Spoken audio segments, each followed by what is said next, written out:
we are going to continue our discussions on gyroscopic motion of rigid bodies. As noted in the previous lecture, we were looking at gyroscopic forces on spinning axisymmetric bodies and precession with and without external moment. And in this lecture, I am also going to introduce the dynamics of a boomerang. Let us directly go to problems. This problem taken from Merriam and Craig. This says a special purpose fan is mounted as shown. The rotor with blades have a combined mass of 2.2 kilogram with radius of gyration of 60 millimeter. The axial position B of the 0.8 kilogram block A can be adjusted. With the fan turned off, the unit is balanced about x axis when B is equal to 180 millimeter. The motor operates at 1725 rpm in the direction shown. Determine the value of B, which will produce a steady precession of 0.2 radian per second about the positive y axis. In other words, we want to have a precession like this. This is the spin of the fan, and because of the weight of this block, we will have a moment about the x axis, which is going to lead to precession.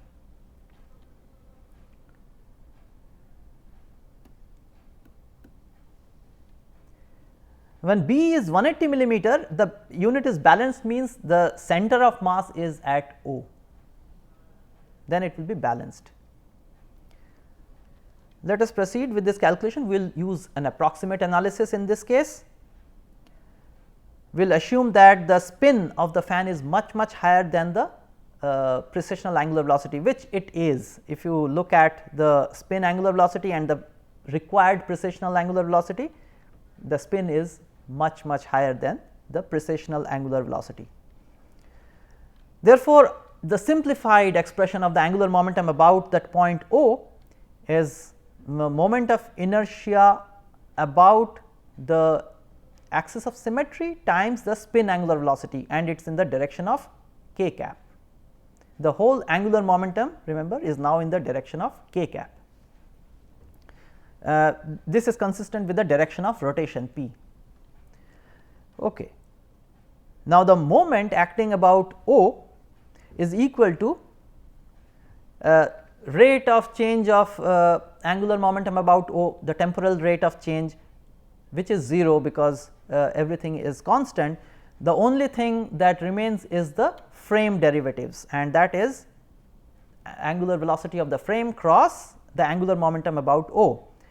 And this is straightforward, psi dot j cap, psi dot is the precessional angular speed, psi dot j cap cross I p k cap, and the moment turns out to be in a very simple form, and this moment is produced by what?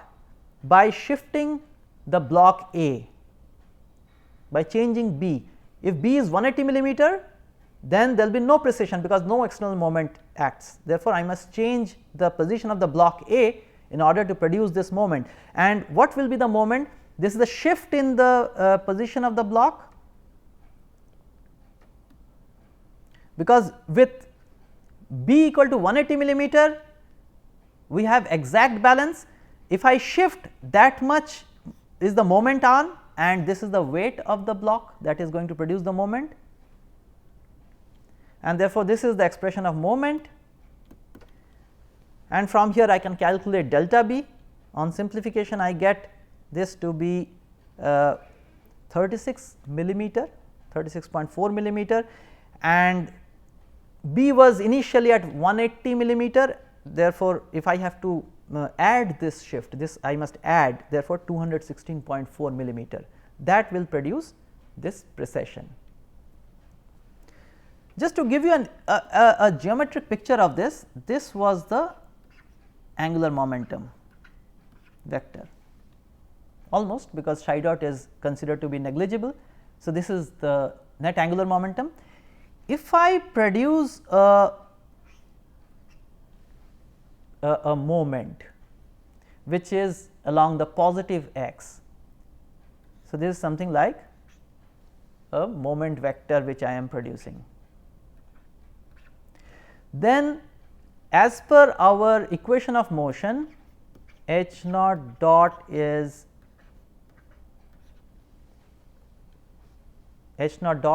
equal to the net moment about O,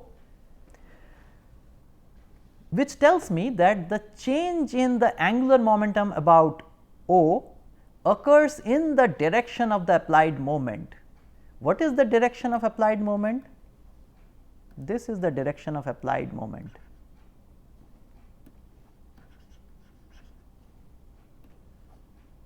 This is the direction of applied moment.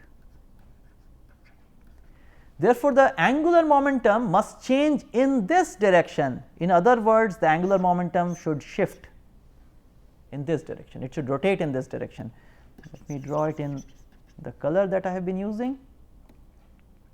Therefore, after a small time delta t, I will see the angular momentum rotated in this direction, the direction of applied moment. After another delta t, it is going to rotate further, because this moment, as this x axis is also rotating, as the whole assembly rotates, x axis is also rotating, and the moment direction is along about x axis fixed. Therefore, this whole assembly is going to keep rotating.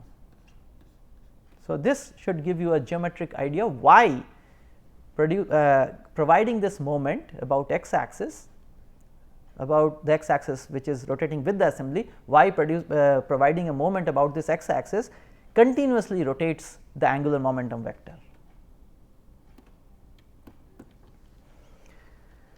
This is a second problem. The housing of an electric motor is freely pivoted about the horizontal x axis, which passes through the center of mass of the rotor. If the rotor is turning at a constant rate p, determine the angular acceleration psi double dot, which will result from the application of a moment m about the vertical shaft if d gamma dt.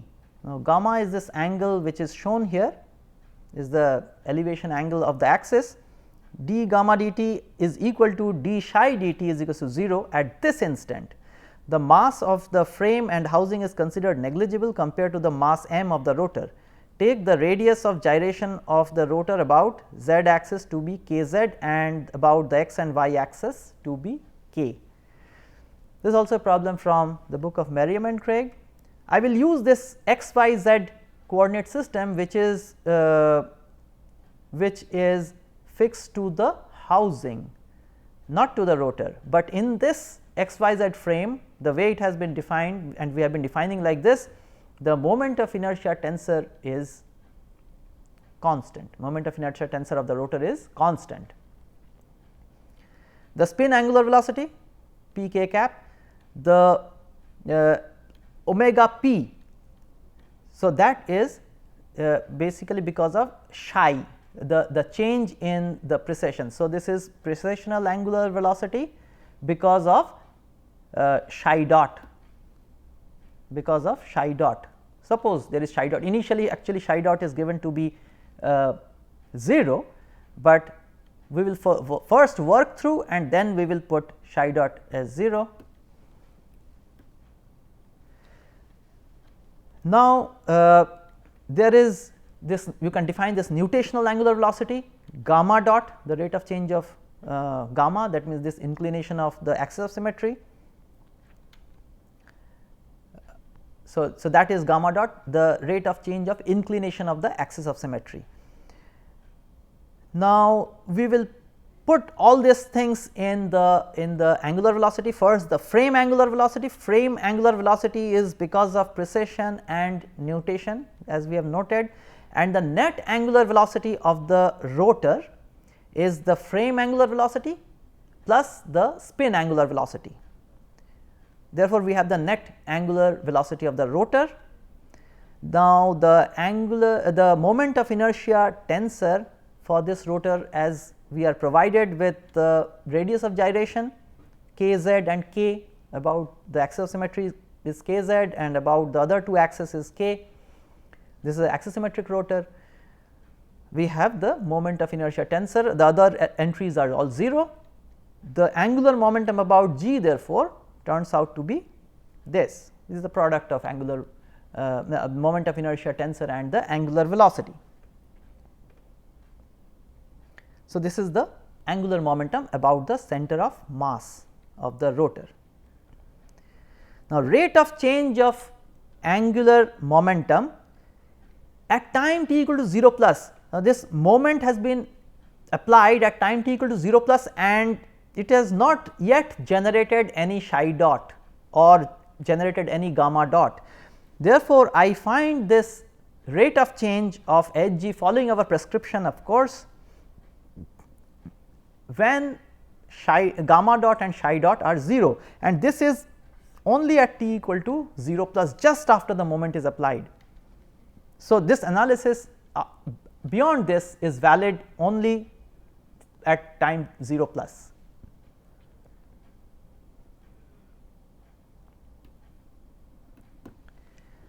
And we find that the frame angular velocity at 0 plus is 0, and this we have this rate of change of angular momentum at t equal to 0 plus, and this must be equal to the all the moments. Now, the center of mass is sitting right on this axis of rotation. Therefore, it will not produce any moment. The only moment that is generated is because of the applied moment and the moments because of the bearings that I have written in terms of. So, m is the applied moment, represented in x, y, z coordinates.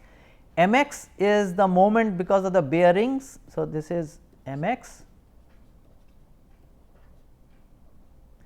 and m prime is about this. This kind of moments will be generated from the foundation, and we have looked at problems in which we have general moments, we do not know them a priori, our equations will tell us what they are.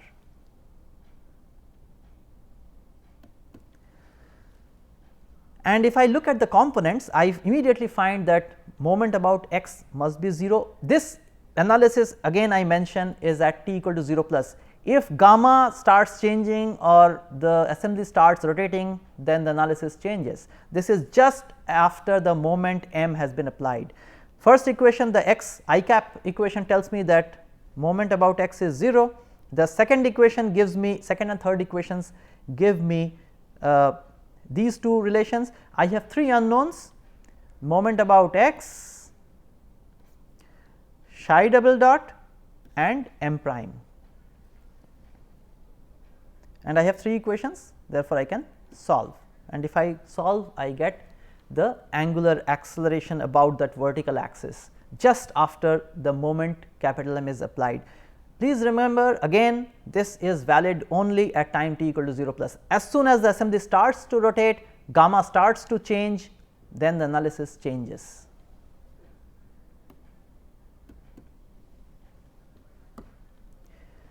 Now, we are going to look at the dynamics of a boomerang.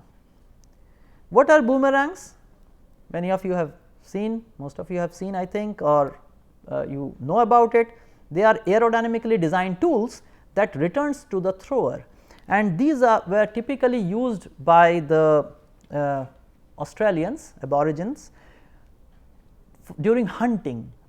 If this boomerang, the boomerang is thrown, and if it misses the target, then it returns back to the thrower. We can have different shapes of boomerang as shown here: L shaped, 4-armed, 3-armed. I have a boomerang which is a 3-armed one. I will show you a little later. We are going to look at analysis of boomerangs or dynamics of boomerangs. First, we should know what is the structure of a boomerang. I have considered for simplicity this 4-armed boomerang. So, there is this crossed structure, but these arms have aerofoil shape. And note carefully what is that shape, how it is oriented, how the aerofoil shape is oriented in the boomerang in the 4 arms. I have also shown an isometric view which makes it clear how the aerofoils are oriented in the boomerang. So, they are all moving in the same direction. The center of mass has been shown by that cross, and the axis of rotation has been shown by this blue line. If the boomerang, if this object is given only a spin about this axis, then this aerofoils will generate lift. Of course, it will generate drag also, but right now I am not I will not consider the drag, I will neglect the drag. I will consider the lift, and that is very important. Because of this aerodynamic aerofoil shape, it will generate lift. If I give pure spin like this, it will generate lift, equal lifts in all the 4 arms. It will generate equal lifts in all the 4 arms that I have shown. But if I throw it, I give it a spin and a velocity, then you should note this, that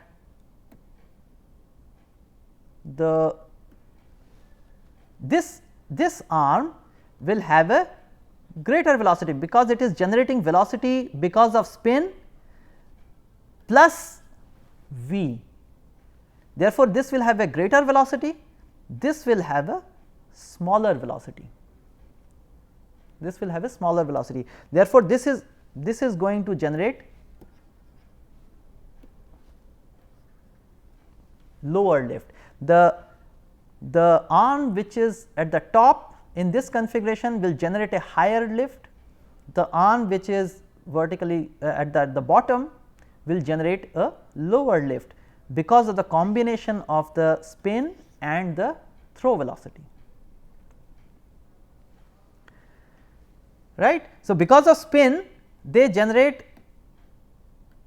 these 2 velocities, suppose, and because of the throw this will get reinforced, and that generates a higher, I mean that has a higher velocity with respect to the air. Therefore, the lift is higher, whereas the lift in the lower arm is smaller. Other 2 arms, the horizontal 2 arms, they will generate similar lift. Now, what happens because of this? There is an overall lift, and in addition there is a moment, as I have shown you. This is the equivalent force at the center of mass of the boomerang. We have the total lift, which is the sum of these 4 lift forces, and there is a moment because of the moment arm, and different arms are generating different lifts. So, we have an overall moment which I am considering to be roughly vertical. Therefore, we have the angular momentum, roughly angular momentum, because its precessional angular speed that we will just now calculate will be quite low. It will have an angular momentum which is roughly aligned with the spin axis, roughly aligned with the spin axis. It will have the highest angular momentum because of spin.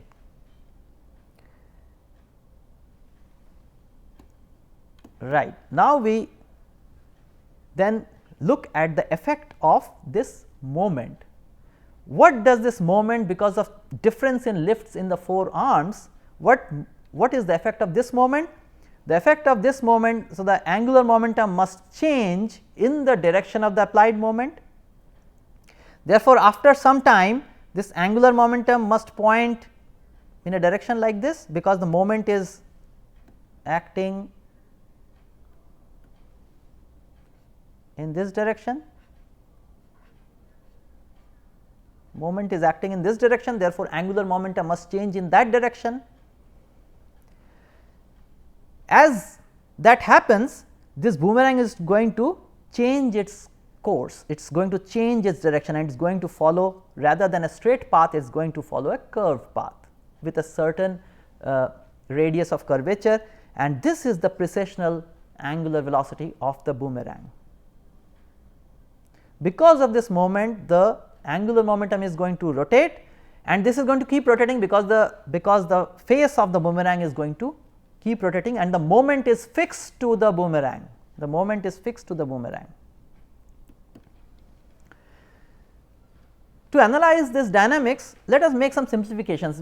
I am going to consider that this effect of lift comes from a disk, because ultimately we have analyzed only axisymmetric bodies. I consider that lift is being generated over a disk shaped object, and which is not a very bad approximation, because the boomerang is spinning at a very high rate and the blades are passing by every point at a very high rate.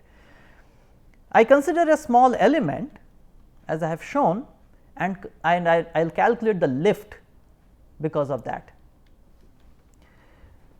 So, this is the face on view of the boomerang. I have considered a little element, the area is r d theta dr at an angle theta from the horizontal. So, this is horizontal is the direction in which the moment is fixed to the boomerang, that is the direction of the moment. The little lift that this element generates is 1/2 rho u square C L d A. This is a very standard expression of lift force, 1/2 rho velocity square, velocity of the element square, times lift coefficient. C L is known as the coefficient of lift.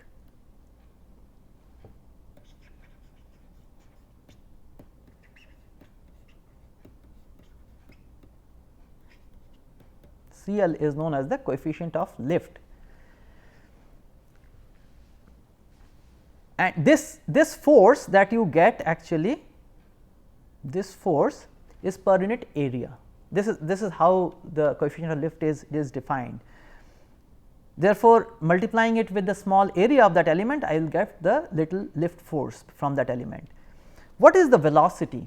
Velocity of this element is generated because of two things. One is because of the spin, which is omega r, and a component of the translational velocity v, capital V. And what is that component? This angle is theta, so it is the sin theta component. That is the velocity of this element, because of which we are getting the lift. To get the total lift, I integrate this expression, I substitute u in the expression of dl, square it up and multiply it with that dA, which is r d theta dr, and integrate over the whole area of this disk. If I do that, I will get the net lift force on the boomerang. This is acting at the center of mass. This net lift force can be considered to be acting on the center of mass, equivalent force system. Similarly, I can calculate the moment. Now, what I do is I look at the moment arm. The moment arm is, this is the moment arm, which is r sin theta. This is my moment arm, r sin theta. I have multiplied with that force and I have integrated over the area of the disk. Straightforward. When I do this integration, I get the moment expression. These are simple algebraic steps which you can always complete. So, you calculate the lift force and the moment because of that lift force on the boomerang. Therefore, we have calculated L and M. Now, therefore, I have this lift and the moment because of the lift. Now, equations of motion, Newton's second law for the center of mass, mass times acceleration of center of mass must be equal to net force acting on the boomerang. Because I am assuming that it will be moving on a circular path, the only acceleration term is because of the centripetal acceleration of the center of mass of the boomerang, right. Centripetal acceleration m v square by r, r is the radius of curvature of the path of the center of mass. Therefore, m v square by r must be equal to the lift force, and the other equation is the angular momentum equation, the standard angular momentum equation. I am assuming that there is no angular acceleration of the system, drag etc. has been have been neglected. So, we have only the frame derivative, omega frame cross I g omega is equals to m, and that capital omega is nothing but the precessional angular velocity, which I have shown here. This axis is vertical, this axis is vertical, and this is rotating about this vertical axis. So, that is equals to the moment, and if I substitute all these expressions, I get a relation for omega and v. Now, we know that the velocity with which this boomerang is going to move on that curved path, v must be omega times r.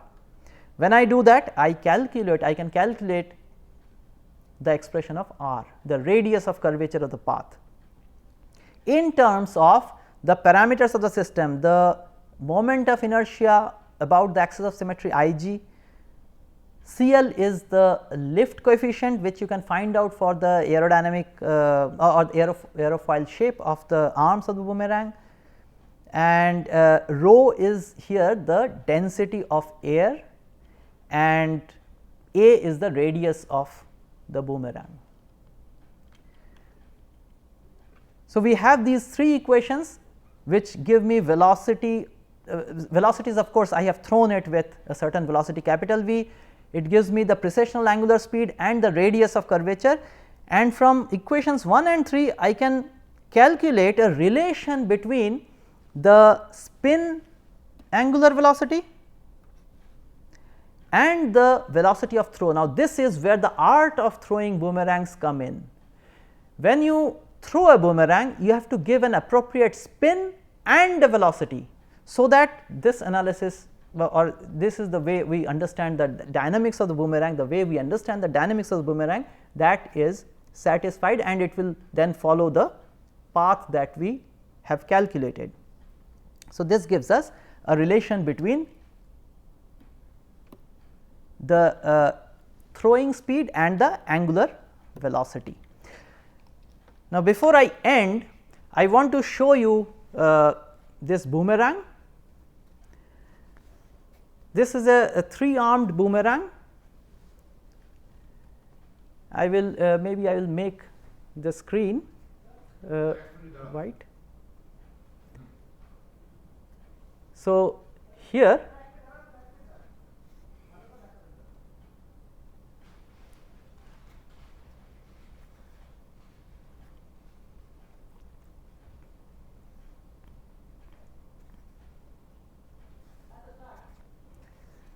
okay, here I have this 3-armed boomerang, and I would like to project it, and it comes back to me. So, this is a toy boomerang, and you can design boomerangs with 4 arms. Designing a boomerang with 4 arms is much simpler, and students typically do it. You can use balsa wood and make a 4-armed boomerang. So, with that I will close this lecture.